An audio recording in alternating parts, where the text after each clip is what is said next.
James, I will invite you to come and take your place here on the stool. This is James White. And,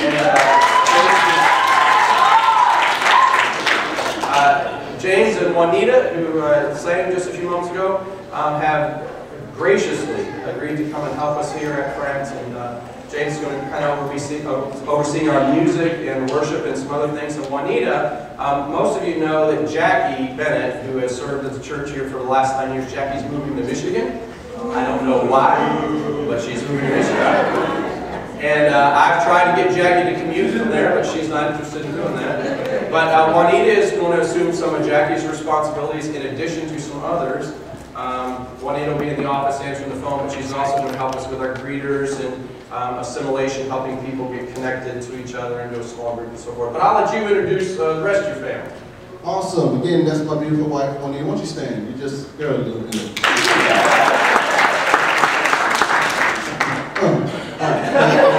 We've been married for 15 years. It's awesome. My first daughter, Jamaica, she's 12. My little girl, Mia, she's 10. And I have a 5-year-old, and trust me, you will know her because she runs all over the place. And, so all girls, no boys, and this is a great, great family. Enjoy my life.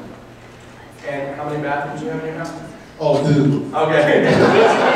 It's going to get worse when they're like 17, 15, and 9. That's supposed to encourage me. Oh, yeah. I'm just preparing you with the truth. Thank you. Yeah. James and I met last summer. If you remember, we were in need of a worship leader. And I had actually posted an ad online with a ministry resource website.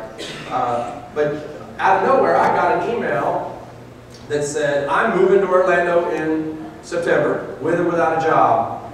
And James had gone onto Google and done something like Churches Orlando and found, 1,000 websites. And ours was one of about 10 where the senior pastor or lead pastor's email address was included. And so he sent out 10 or 12 emails, and I was one of the only people who responded. And as you can see, James and Juanita both are incredibly talented people. But when they came in and met with me, we had been together about 5 minutes, and I just felt like we'd been friends forever. And we laughed and carried on together, and we'd been together 2 or 3 other times, and they've become very, very good friends of mine. And they have great spirit and a great attitude, and they're humble servants of the Lord. But tell us a little bit about why you are back in Orlando, because you grew up here. Tell us why. Yeah, born and raised right in Orlando. For 20 years, moved away, moved to North Carolina. That's where I met my wife. Moved over to, our honeymoon was driving to Dallas, Texas. Oh, wow. 2 days after we got married. That's hot. Yeah, but great. Then we moved back here to Virginia Beach and then back here. I just felt like for the last 2 years that my life has been in a transition. I just felt like there was something else going on. I was searching for that next assignment from God.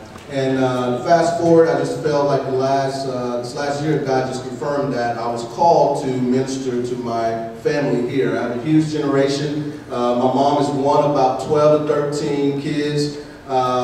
They all had 3 to 4 children, and then the children had children, and then it's just a bunch of children. And it's just, as God rescued me from the streets, I was a break dancer on the streets at the age of 14, 15, spinning on my head, and that's why I'm bald at 30 years old. Rubbed it all off. Yeah, but it's gone. And I just felt like as I was growing in God, my family was being left behind, and there was no one here to just minister, to just be there. And I just felt like God just put on my heart, just sacrifice everything and give your life for the sake of your family. And so we did. We packed up everything. We got rid of the home. We got rid of our furniture. We gave everything away. We didn't sell anything. We gave it away. God said, sacrifice. We got rid of it. And we spent 31 days here in Orlando in July in a hotel in Kissimmee, without a job, without a hope, no nothing, just saying, God, we just go jump out in the water. And so that's why we're here. We made this our promised land, even though I was born and raised here, but our main purpose for being here in Orlando is to really minister to our students.